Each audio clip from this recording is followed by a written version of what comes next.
Welcome to Cardano over coffee. Please remember to join us Monday through Friday live on Twitter Spaces at 2:30 p.m. UTC, 9:30 a.m. Eastern Standard Time. Today we're joined by Flooftopia, an MMORPG NFT game on Cardano that builds first and mints second. They've created a Build-an-NFT function for their game. Don't forget, we'll be in Denver, Colorado, August 24th through the 26th at Rare Evo. Get your early bird tickets now at rareevo.io. And yes, crypto is accepted.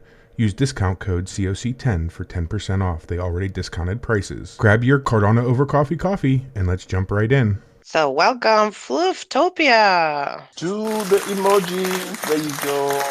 The soundboard. Welcome to Floof. Let's Floof this place up. Go ahead and share out the space. Put in your best horrible dad Floof related joke in there. Welcome, Flooftopia. Hey, how are you guys doing? It's good to be here. Indubitably, good to have you. Who is Flooftopia? Who are the captains of this ship? Of course. So, hello, my name is Conrad Swift. I'm the founder of Flooftopia. You may have seen me. I'm also the host of the Cardano Convo, and I run the Loops pool. Flooftopia is a MMORPG game that we are building in connection with the Cardano blockchain, and it's being built on multiple innovations. First is building game first, then mint later, as well as keeping a build first, mint later mentality, as well as working on something that we like to call the Build-an-NFT minting functionality, which I'd love to go into detail about that. But we see a couple of problems in the NFT gaming space, and we're looking to fix those. Excellent. Before we get into the fun stuff, the boring stuff, who's we? Is it you and who else? Who's the of course captains? Oh, of course. So I'm the founder and I do the marketing. If you go to flooftopia.org, we have our entire team there. I could go through them, but we also have their LinkedIn's attached, so you can actually get to know quite a bit about our team just by going to the website itself. But I'm the founder. We've got Alex.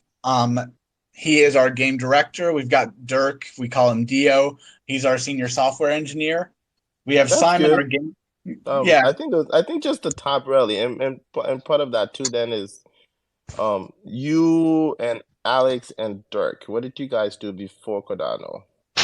So I worked on multiple things within the crypto space. I listed a couple of them. For example, the Cardano Convo podcast. I ran a stake pool. I worked in business for quite some time doing some marketing there. Alexander, he worked at Ubisoft for quite a while, so has a long history in the gaming ecosystem. And Dirk, oh goodness, what hasn't he done? He's worked within the crypto space, so he's run CLI, he's run code for Cardano for other projects. And I mean, you've got that crypto side, he's helped develop games as well, and he's even put together code that allows, for example, cars to self-park. So if you've got a car that can do that, he was probably a part of that code. That is lit, as the kids say.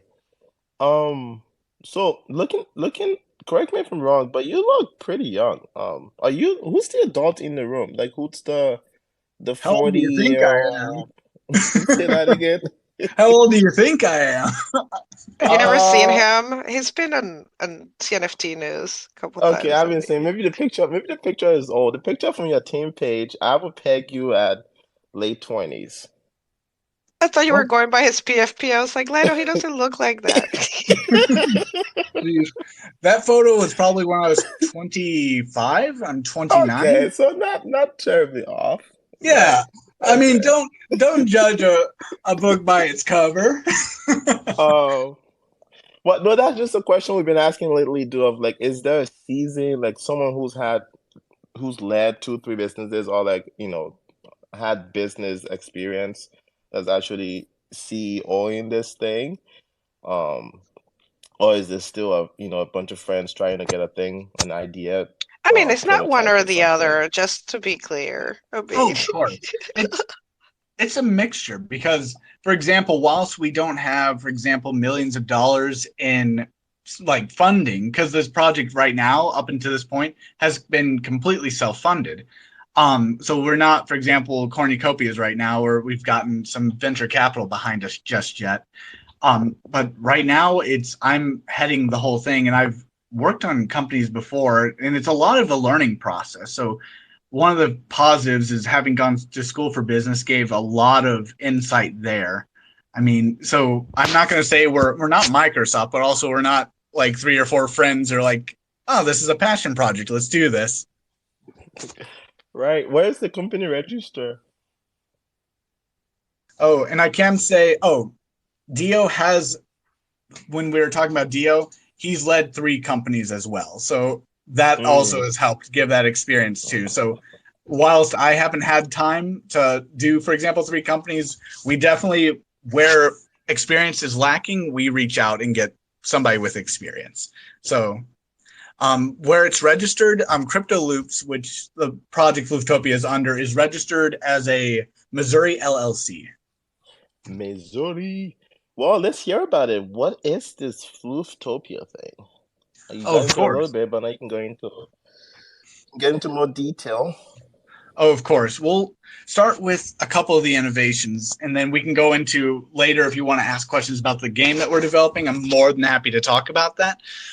So when I was within the Cardano space for a while, since before staking was a thing, and I got to see a lot of the developments, especially into the gaming side of Cardano. And there was a bit of a craze about it for a while back in the day.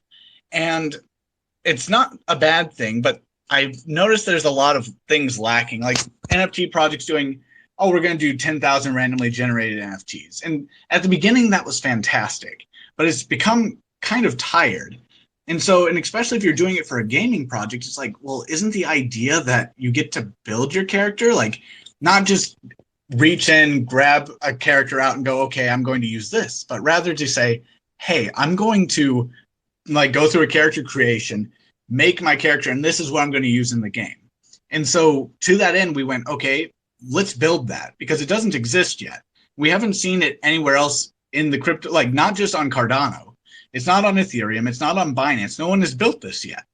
So we're like, okay, let's do this. We're going to build this.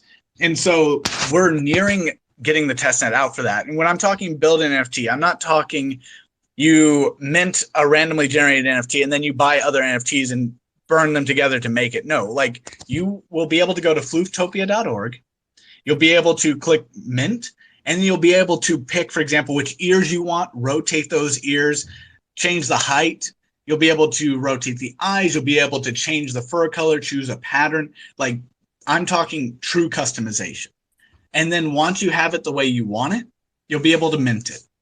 And you'll be able to use that in the Flooftopia game, which I'll more than happily go into detail about. But one thing that we're really priding ourselves on is that Build-an-NFT functionality, because we saw a problem and we are hoping to bring a solution to that, because we're hoping to make this a staple, that if you are a gaming project, because we do want to, once we build this, let other projects use it as well, to go, okay, we're making a game. Let's say we're making an MMORPG, or somebody else is building some other type of online game that wants to use the blockchain.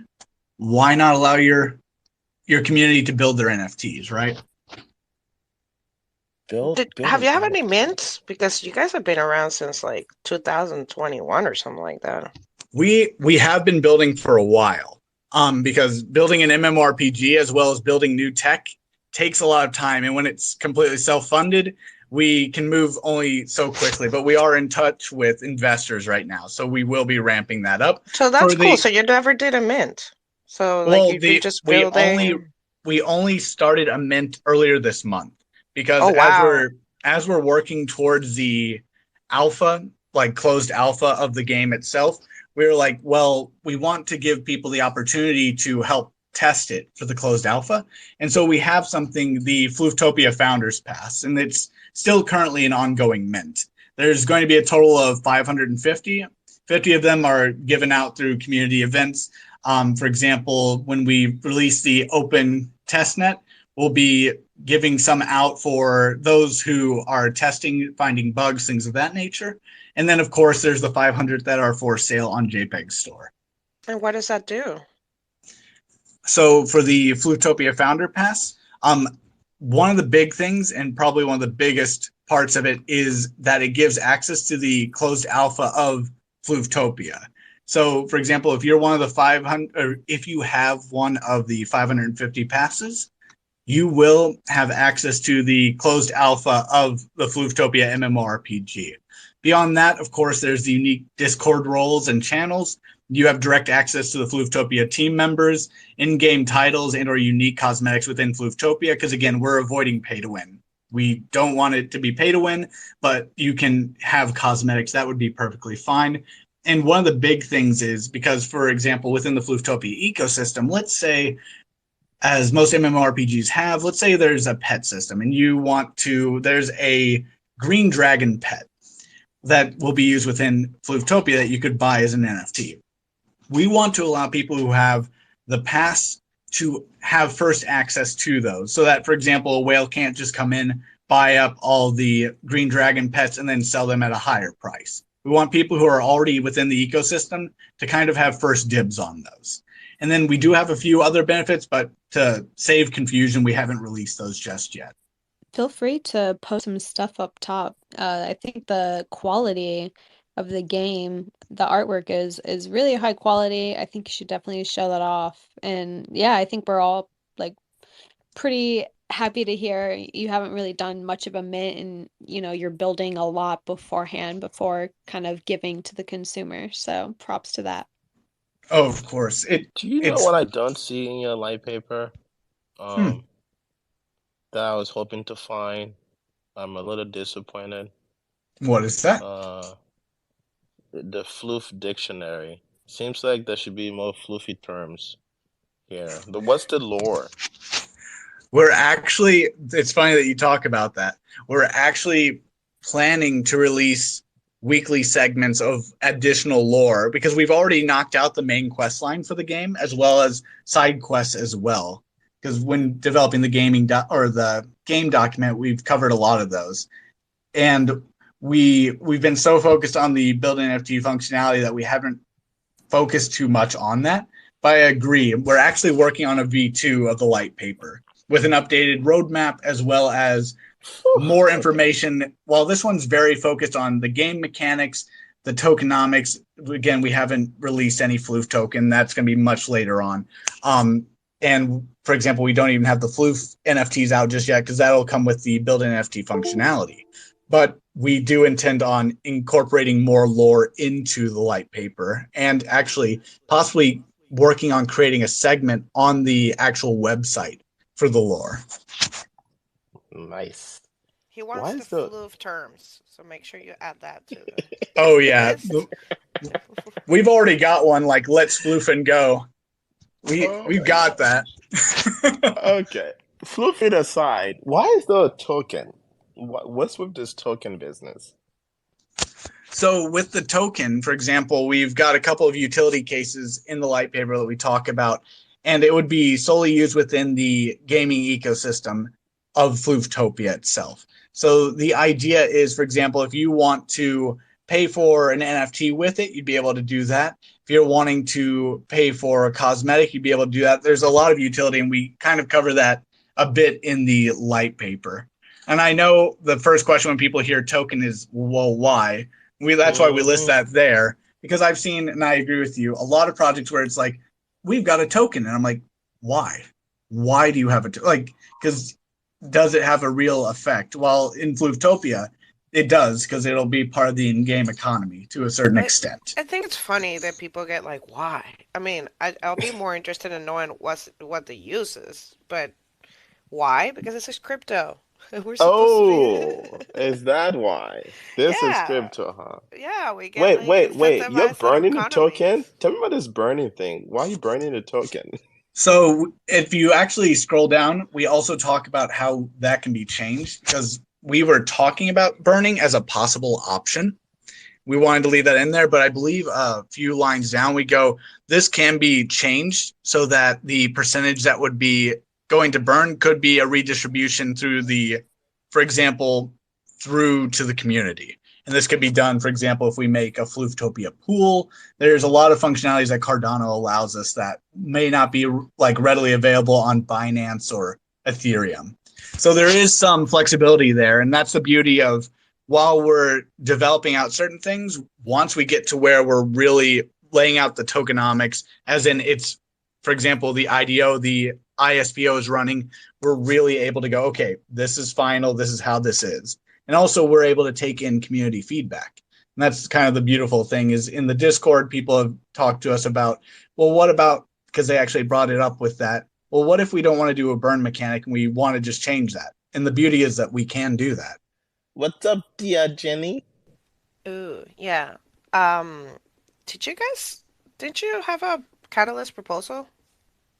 We did. How did that So go?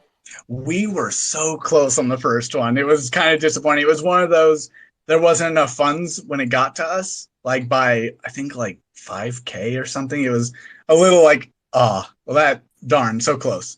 But then after that, we tried for a couple of other funds and we were unsuccessful. Right. Okay. Yeah, I see the Build-an-NFT functionality in here too. How modular is that? Or like tied to your current implementation?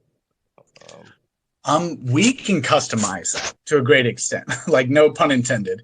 If we can customize it to a pretty, for example, if cornucopias went, hey, we want to do this with our, and like make NFTs that people can customize, we could do that. What's the pipeline? What does it start? Where does it end? Does it include a minter? Does it, like, if you're using this, what exactly are you putting in? What are you getting out? Like from a developer team's perspective, who might want to use it? Okay. I'll try to answer that, and if I don't answer it well, like you might have to rephrase the question. But for what the developers will get who use it, for example, you'll be able to use the Build-an-NFT functionality. And by developers, are you talking about the ones who are developing it now, or are we talking the people who, for example, if The we cornucopia wants to use this. What are they putting? What are they setting up? What are they putting in? What are they getting out? Is it asset? Is it something minted on chain already? Like what do they get? And what they would extra be work do they have to do? So they would get in contact with us. They would tell us exactly what they're wanting. So if they're saying, hey, we have this, and if they have, for example, certain assets, we could find a way to work those out. We would have to get certain details, like, because, for example, there are some limitations that could be set. For example, maybe you don't want the arms to be able to be put on like the back or on the butt of the person, or like there are certain limitations that they may want, and we can customize that out. It really depends on what they're wanting and what they bring. If they say we don't have any 3D assets and we need that, it's like, okay, now we need to get 3D assets. We need to get like all of that put together. And then if you're wanting a certain cosmetic, if they get us like an Adobe XD document, that could be edited. So, I mean, it really depends on how far one wishes to go with it, because it's readily able to be edited and it's able to be cosmetically changed to however they want. So whatever they're trying to get in the end, that can be done. So if they want, for example, an astronaut, you want to be able to change the suit, you want to be able to change the hair, move the hair around, do X, Y, or Z, that can be done. So what they would be putting in is, for example, assets, 3D assets that they want used, telling us the idea of what they want on the output, and people would put, just like any other mint, they give ADA, and then it would mint an NFT. That makes sense. When does your vesting period start? The vesting period would begin once, for example, tokens are distributed. So for anybody who's like, you guys have been building for 2 years, and I see your vesting period is right now it's set at 12 months, and that could be changed. For example, it could be set to 2 or to 24 months, and then having like a 4% release over each month. That's a possibility. But the vesting period will not begin until the tokens have been distributed to the community, because it would make no sense to even have a vesting period if we started at the beginning of the whole project. So that's not something to worry about. We haven't released any of the tokens yet, so the vesting period has not begun. Sweet. We've got a little over 5 minutes. If anybody else have a question coming up, do the hand thing. What's up, Crypto College? Hey, this is Nate. So my question is specifically with your project. are the individual traits, are you planning to make them limited, right? Because you don't want like 90% of your community running around with like the specific goggles or a specific trait, right? Just for diversity's sake. So there's actually something cool we're doing with the NFT. So for example, there's a seed generation for the pattern that allows that the likelihood of having duplicates is next to none. Like the mathematical possibility is practically zero. And the beauty is, while we do have a rarity function put into the NFT that we'll be minting, we think it's actually kind of cool that the community gets to have their own variation of, for example, rarity. So let's say people really like horn, like a certain horn or horns that the NFT can have, or the Floof can have, as we call it. Then, yeah, if you have, for example, 90% with those horns, then those who don't would have arguably a community-based rarity. So while we don't want to stagnate and tell people you can't build what you want, because that's like the whole point, is to really fall in love with the character that you get to make. And while, for example, one might look and go, oh, this one has horns like this too. For example, maybe some choose to have no horns at all. Maybe that's like 5-10% of the population that make NFTs or make the Floofs.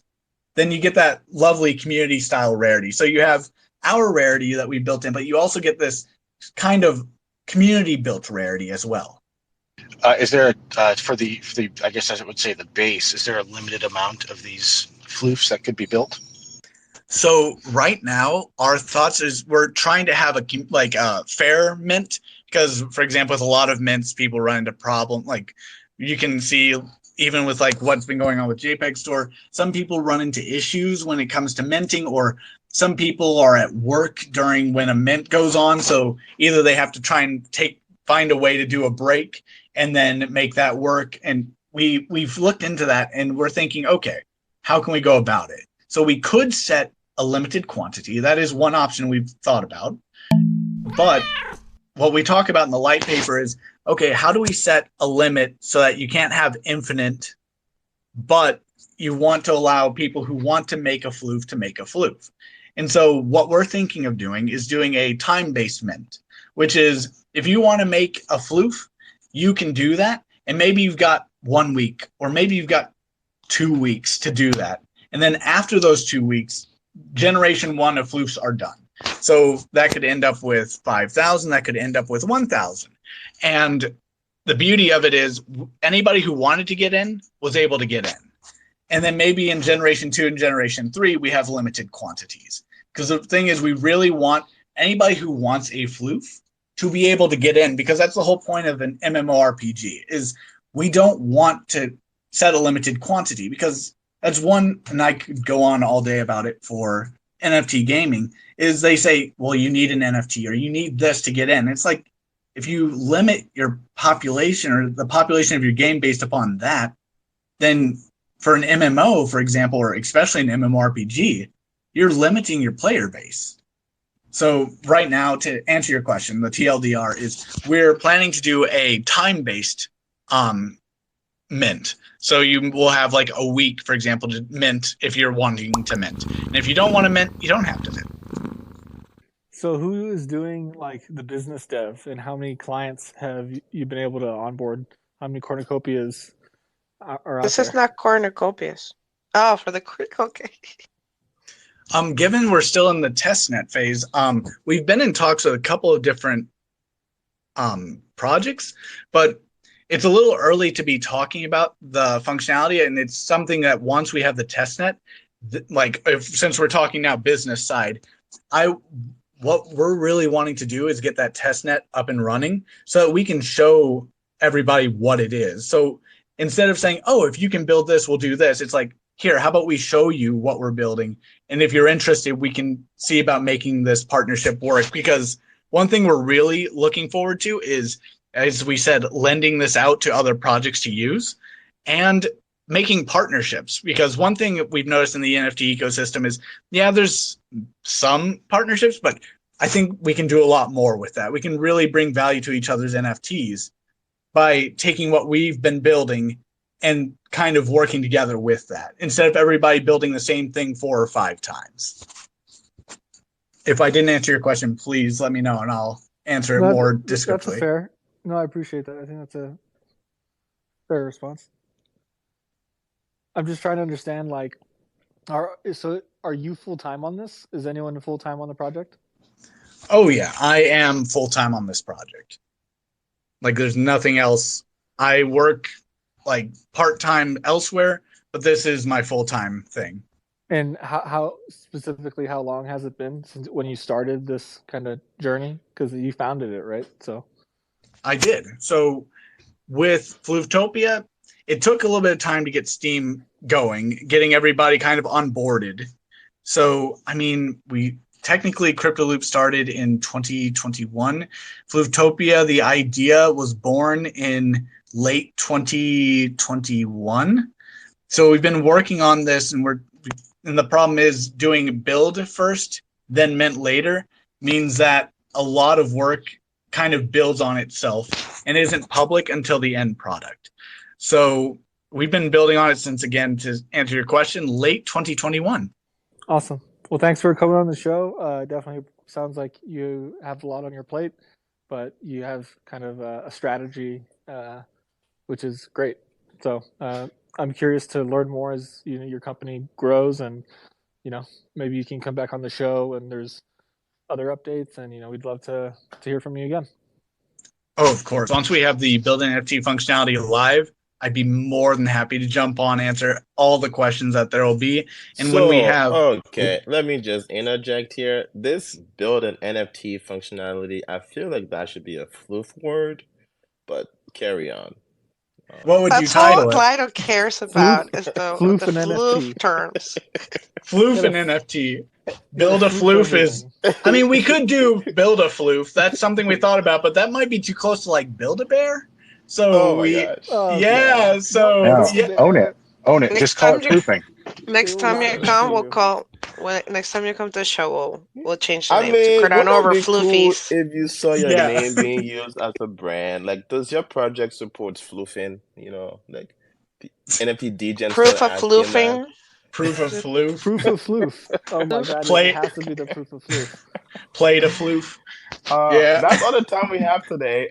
So anything you want to leave us with? Anything we should remember from this conversation? The floor is yours. You want to wrap up? Oh, of course. So if you want to follow up on all updates, again, you can check out our Discord or follow us on Twitter, of course. We do daily screenshots, so you get to see the world that we're already building in-game. Again, the Discord and Twitter will both give updates there. If you're wanting to get early access to the alpha of Flooftopia, the MMORPG, again, JPEG store, if you look up Flooftopia, you'll see we're still minting the passes. So again, that's the Flooftopia founder pass. You have access there. And I want to thank everybody for the time today. And I love the questions. If there's anything I could do, I could talk about Flooftopia all day long. So again, I want to thank you guys so much for your time. Come floof it off with us again, for sure. And make sure that when you check on JPEG, people don't buy the resales. They're still minting. So look for the minting, not the reselling. Still like half of them out there for available to mint. We would like to see you at the Rare Evo event on August 24th through 26th. Tickets are on sale now at rareevo.io. You can use crypto, and you can use coupon code COC10 for 10% off the already discounted prices. Remember to like and subscribe to our YouTube and enter into our land grab giveaway for one Clayverse plot by sharing one of our videos on Twitter. Make sure to tag Cardano over coffee. The giveaway is on February 28th.